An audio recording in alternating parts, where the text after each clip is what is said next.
இன்றைக்கி எப்படி ஈஸியாக குக்கரில் வந்து சக்கரை பொங்கல் பண்ணுறது தான் பார்க்க போகிறோம். அதுக்கு வந்து ஃபஸ்ட்டு ஒரு அரை கப் அளவுக்கு பாசிப்பருப்பு எடுத்துகிட்டு வறுத்துக்கலாம்.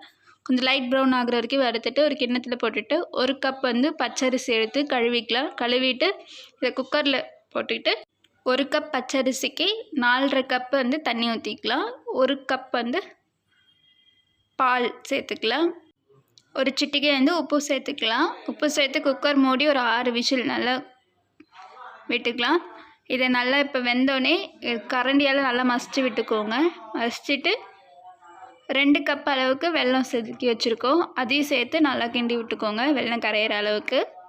இப்போ ஒரு வானல் வச்சுட்டு அதில் வந்து நெய் கொஞ்சம் நல்லா ஊற்றிட்டு கொஞ்சமாக முந்திரி பருப்பை சேர்த்து வறுத்து இதில் சேர்த்துக்கலாம். கொஞ்சமாக ஏலக்காய் தூள் சேர்த்து கிண்டி விட்டுக்கோங்க. இப்போ நமக்கு வந்து சக்கரை பொங்கல் ரெடி ஆகிடுச்சு. இது நீங்கள் உங்கள் வீட்டில் ட்ரை பண்ணி பார்த்துட்டு எப்படி இருக்குன்னு கமெண்ட் பண்ணுங்கள். பாய் பாய்.